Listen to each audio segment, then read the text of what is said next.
이스라엘 백성이 이제 여리고로 이제 약속의 땅으로 정탐꾼을 보내는 그런 장면입니다. 정탐꾼을 보내는 사건은 이전에도 한 번 더 있었죠. 그 가데스 바네아에서 정탐꾼을 보냈던 사건이 있습니다. 민수기 13장에 나오는 이야기인데요. 먼저 있었던 그 정탐은 이스라엘에게 굉장히 상처뿐인 그런 정탐이었습니다. 각 지파의 대표들이 정탐을 하고 왔는데 여호수아와 갈렙은 하나님이 함께 하시면 우리는 약속의 땅으로 들어갈 수 있습니다 라고 그렇게 믿음으로 이야기했던 반면에 나머지 지파 사람들은 이제 현실적인 문제 때문에 가나안 민족이 너무나 강하기 때문에 우리가 약속의 땅으로 들어가는 것은 불가능하다라고 그렇게 이야기를 했습니다. 그래서 그 결과 믿음을 가지고 고백했던 여호수아와 갈렙 외에는 아무도 약속의 땅으로 들어갈 수 없게 된다라는 하나님의 선언이 있었고 상처만이 그렇게 남아있는 정탐이었습니다.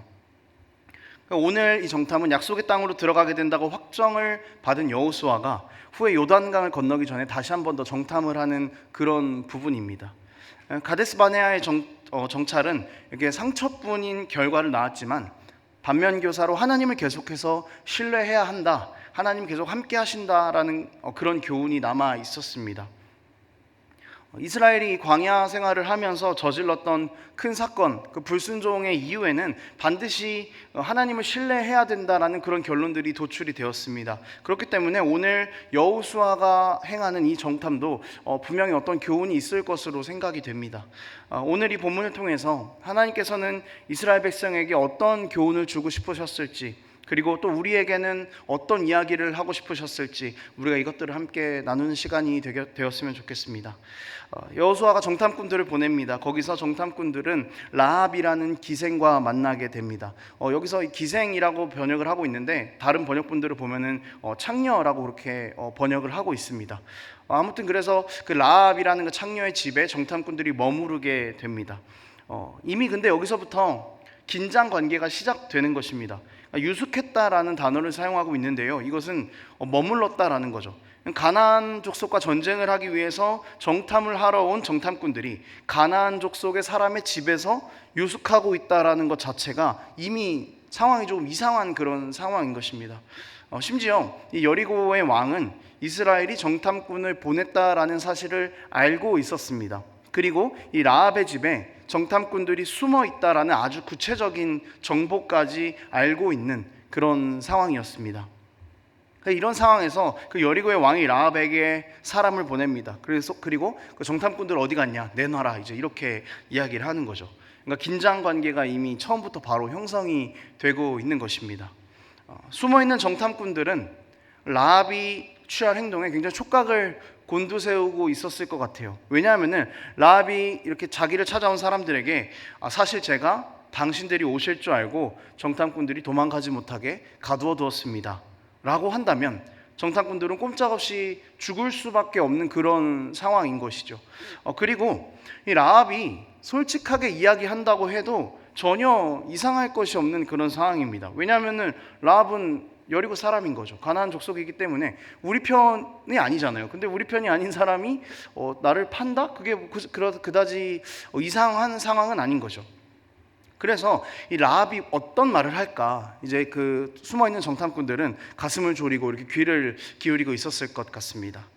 근데 아니나 다를까 라합은 정탐꾼들이 오기는 했으나 도망가서 어디로 갔는지 모른다라고 그렇게 거짓말을 하고 있습니다.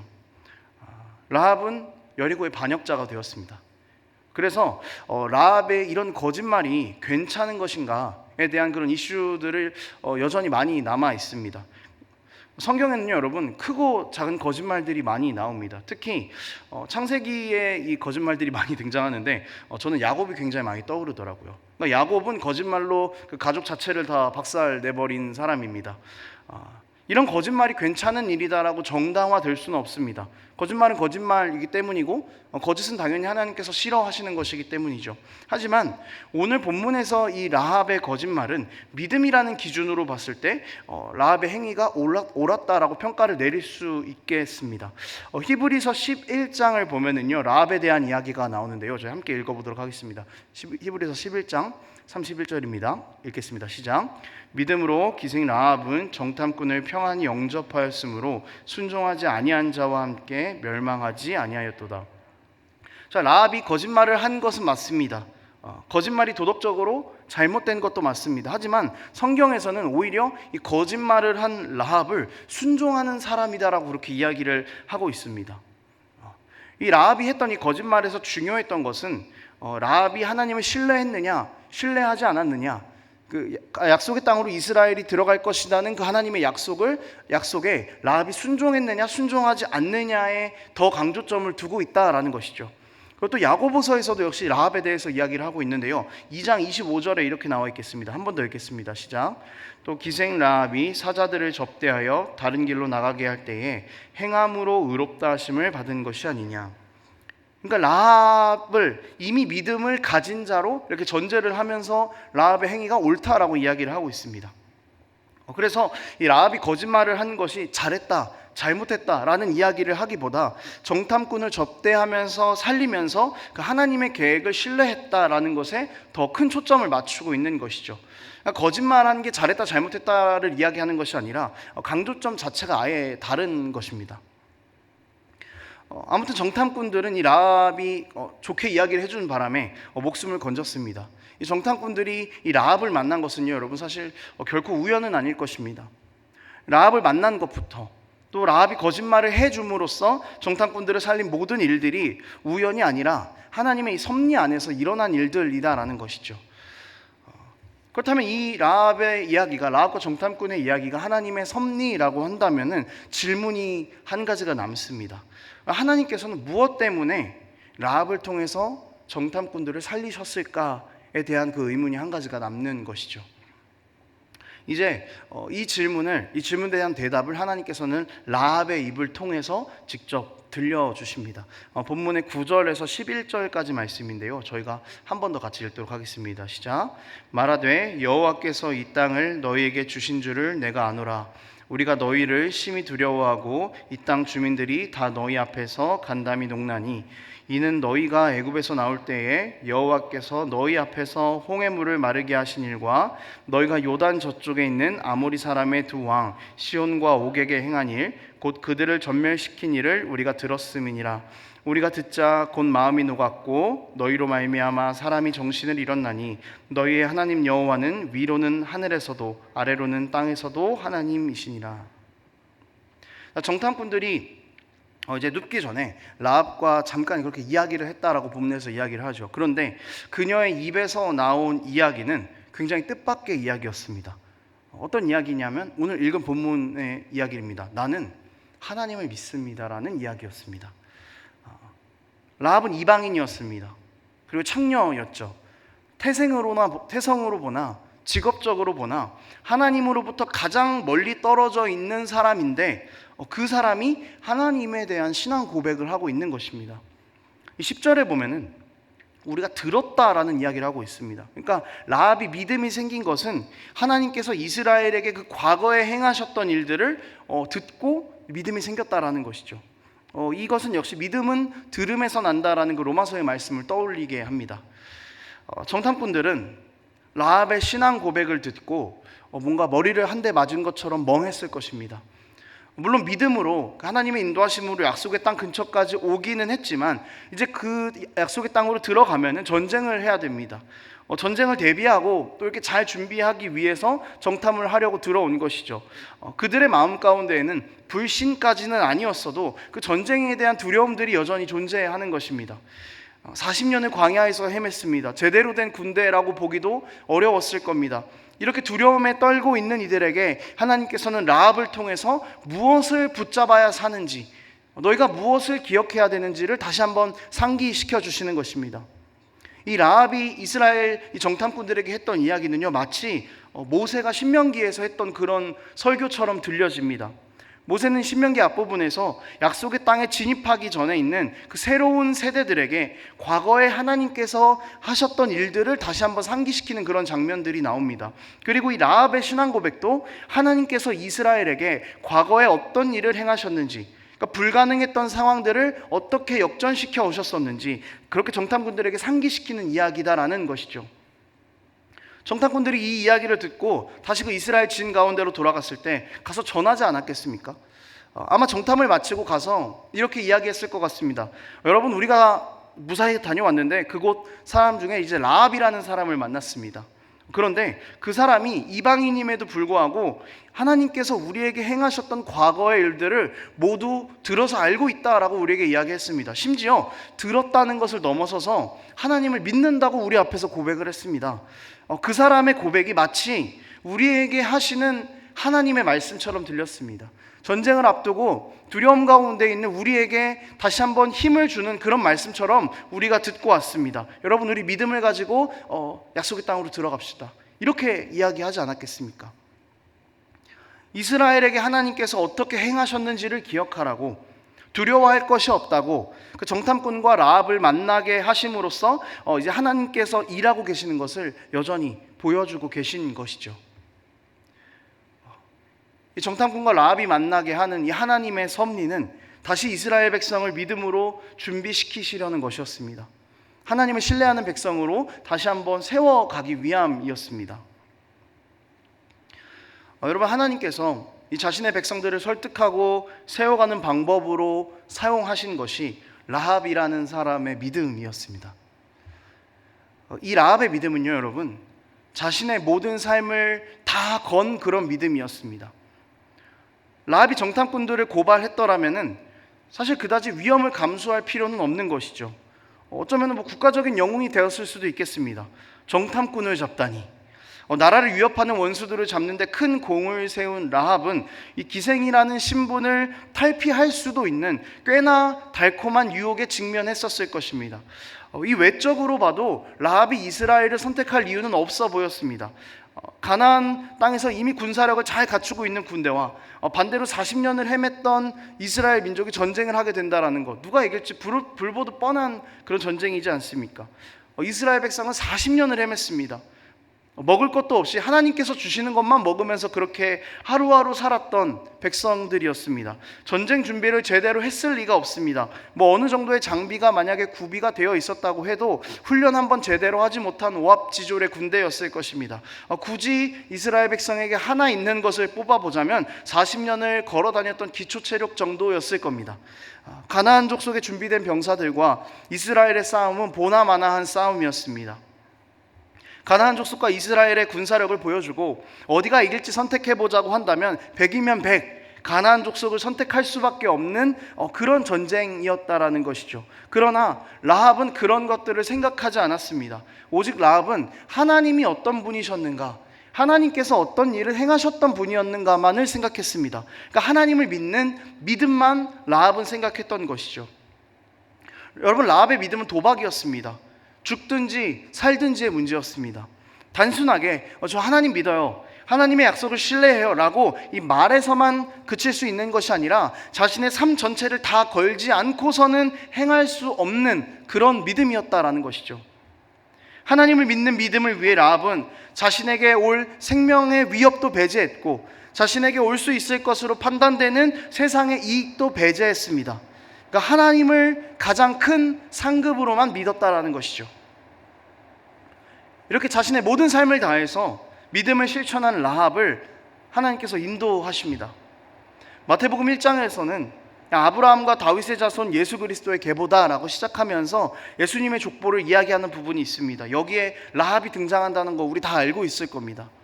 라합이 예수님의 조상이 됩니다. 창녀가 다윗 왕의 족보에 들어가는 겁니다.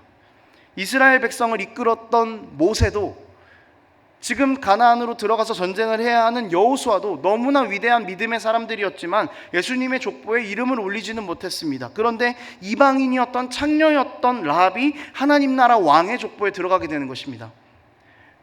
믿음을 저버리고 잠시 눈을 감고 그 세상으로부터 얻을 수 있는 그 이익을 포기했던 라합, 현실적으로 얻을 수 있는 것들을 다 포기하고 믿음에 올인했던 라합에게 주어진 대가는 자격이 없는 자임에도 불구하고 하나님 나라에 들어가게 되는 특권을 누리게 된 것입니다.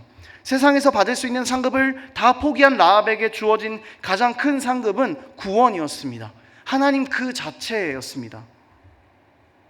라합의 믿음은 구원받기 위해서 하나님을 믿는 척했던 그런 믿음이 아니었습니다. 적당히 한쪽에 발 담그고 있다가 재빨리 빼는, 계산하는 그런 믿음이 아니었습니다. 약속의 땅을 너희에게 주신 것을 나도 알고 나도 그것에 동의하고, 약속의 땅을 주신 하나님이 하늘에서도 땅에서도 하나님이시고 너희에게도 하나님이시고 나에게도 하나님이시다라는 그 신앙 고백을 하며 모든 삶을 다 내걸 준비를 했던 그런 믿음이었습니다. 여러분, 이방인이 하나님이 자신의 하나님이다라고 고백하는 그 믿음은 굉장히 놀라운 고백입니다. 들은 것뿐인데 그 들음에서 난 믿음을 바로 삶으로 옮겼다라는 거, 정말 대단한 믿음인 것이죠. 이렇게 라합에게 임한 구원, 믿음을 통해서 라합에게 임한 구원은 라합만을 살린 것이 아닙니다. 모두를 살렸습니다. 라합의 집안은 구원 안에 들어올 수 없는 집안이죠. 하나님의 뜻대로 가나안 족속이라면 멸망할 수밖에 없는 그런 집안이었습니다. 하지만 이 집안은 모든 것을 다 걸었던 믿음을 가진 라합 때문에 살아났습니다. 아무도 주목하지 않았던 기생의 집에 구원이 임했습니다. 모든 것을 걸었던 믿음 때문이었습니다. 하나님께서 정탐꾼들과 라합을 만나게 하신 이유도 다시 한 번 더 이스라엘에게 이것을 기억시키기 위함이셨습니다. 라합의 삶을 건 믿음을 통해서 라합과 라합의 집안이 살았고 이스라엘이 살았습니다. 이 믿음을 이스라엘이 소유하기를 원했던 것입니다. 라합의 입에서 나오는 그 모든 것을 다 건 그 믿음의 고백이 이스라엘 백성 한 사람 한 사람의 고백이 되기를 하나님께서는 원하셨던 것입니다. 그리고 이 믿음을 가지고 이스라엘 백성이 온 열방에 하나님의 뜻을 전하며 온 열방을 살려내는 하나님의 백성이 되기를 원하셨던 것이죠. 여러분, 라합과 그 라합의 집에 임했던 그 구원은 지금 우리의 삶에도 임하여 있습니다. 아무도 구원의 자리라고 생각하지 않았던 그 사형 트린 십자가가 예수님께서 모든 것을 내어 버리신 생명 때문에 구원의 자리, 생명의 자리가 되었습니다. 예수 그리스도께서 하나님 아버지의 뜻을 온전히 이루기 위하여서 자신의 삶을 다 내어버리신 십자가 때문에 우리에게 구원이 임했습니다. 우리에게 영원한 생명이 허락되었습니다. 죄로 인해 비참한 우리 삶의 자리에 생명이 임했습니다. 예수님께서 하나님의 뜻을 이루기 위해서 순종하셨기 때문입니다. 예수님께서 십자가에서 자신의 모든 삶을 다 내어버리셨기 때문입니다. 주님께서 왜 우리를 이렇게 살리셨겠습니까? 그러니까 새롭게 살아난 생명으로 그 생명을 다시 전하는 삶을 살라고 우리를 살리신 것 아니겠습니까? 너희가 모든 것을 다 내어버린 나의 사랑으로 살았으니 이제는 너희 가정을 살리고 너희 지인들을 살리고 교회를 살리고 세상을 살리라는 것입니다. 모든 것을 거신 예수 그리스도 때문에 살아난 우리가 해야 할 일은 모든 것을 건 믿음으로 세상을 살아가는 것입니다. 하나님을 믿는다고 말하는 사람들 안에 참된 믿음이 있다면 여러분, 적당히 살 수가 없습니다. 모든 것을 안 걸 수가 없습니다. 우리를 구원하신 예수님께서 어떤 분이신지를 안다면 우리는 적당한 믿음을 소유할 수가 없습니다. 무엇을 포기하셨는지를 안다면 우리는 적당히 살 수가 없습니다. 예수님께서 우리를 위해 적당히 포기하지 않으셨습니다. 하나님으로서 모든 것을 다 포기하시고 인간의 몸으로 오셔서 고난받으시고 십자가에서 죽기까지 하셨습니다. 잠깐 십자가에 매달리셨다가 이쯤 했으면 반쯤 살렸겠지 하면서 내려오지 않으셨습니다. 그냥 그 위에서 죽으셨습니다. 모든 것을 다 포기하시고 우리를 살리셨습니다. 우리에게 적당히 세상이랑 저울질하면서 살으라고 모든 것을 다 포기하고 죽으신 것이 아니라는 것입니다. 적당히 예배하면서 적당히 종교적인 행위를 하면서 살으라고 그렇게 우리를 위해 죽으신 것이 아닙니다. 모든 것을 다 포기하고 나를 따르라라고 말씀하시기 전에 주님께서 먼저 모든 것을 다 포기하고 버리셨습니다. 하나님께서 라합을 통해서 이스라엘 백성에게 그 라합의 믿음을 보여주신 것은 적당히 사랑하고 적당히 순종하지 말라는 것을 알려주시려 하심이었습니다. 홍해를 가르시고 이길 수 없는 전쟁들을 이기게 하신 것은 적당히 사랑해서는 할 수 없는 일입니다. 앞으로 가나안 땅에서 일어날 일들을 모두 적당히 해서는 이겨낼 수 없으니까 하나님을 모든 삶을 다해서 신뢰하라고 그렇게 말씀하고 계신 것입니다. 여러분, 우리가 그리스도인으로서 살아가는 삶도 그렇습니다. 적당히 살면 편합니다. 편하기는 합니다. 이쪽에 발을 담그고 있다가 잠깐 빼서 세상으로 가고, 세상에 발 잠깐 담그고 있다가 오잇 하고 잠깐 교회로 옮겨가고, 편하기는 합니다. 그렇지만 적당히 사는 그리스도인들의 삶을 보고 이 사람을 그리스도인이라고 이야기하지 않습니다. 라합이 적당하게 살았다면 그녀는 애매하게 배신자로 낙인 찍혔거나, 혹은 이스라엘에서 살았다고 해도 이스라엘 백성의 삶도, 그 신분도 유지하지 못했을 것입니다. 반 그리스도인, 50% 그리스도인, 썬데이 크리스천, 이런 단어는 여러분 애초에 그리스도인들에게 성립하는 단어가 아닙니다. 그리스도인에게는 그리스도인이냐 그리스도인이 아니냐만 있습니다. 적당히 주님을 사랑한다고 말하는 것이 그리스도인이 될 수 없다는 이야기입니다. 애매한 그리스도인들을 통해서 세상이 변해갈 수 없습니다. 생명이 흘러갈 수가 없습니다. 모든 것을 다 거는 믿음을 통해서만 세상이 하나님의 나라로 회복되어 가고 생명이 흘러갈 수 있다는 것을 여러분 반드시 기억하는 우리 삶이 되었으면 좋겠습니다.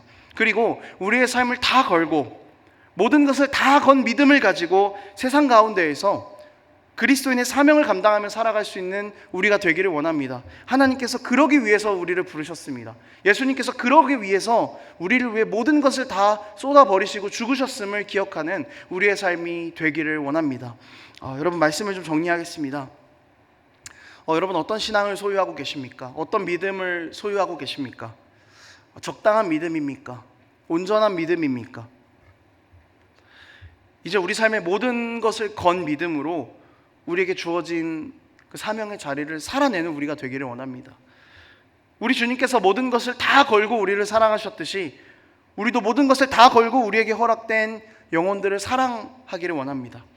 주님께서 모든 것을 다 걸고 교회를 사랑하셨듯이 우리도 모든 것을 다 걸고 교회를 사랑하기를 원합니다. 모든 것을 다 걸었던 예수의 십자가가 우리를 변화시키셨듯이 모든 것을 다 건 우리의 믿음은 세상을 변화시켜 갈 수 있습니다. 죽이는 가치가 가득한 세상에 생명의 가치를 심을 수 있습니다.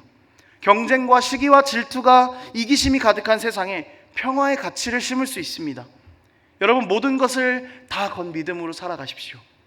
적당히 살아가지 맙시다. 모든 것을 다 걸고 예수 그리스도의 생명을 전하는 그런 우리의 삶이 되기를 원합니다. 오늘도 하나님께서는 우리가 그렇게 살아가기를 원하고 계십니다. 이 시간 함께 찬양하도록 하겠습니다.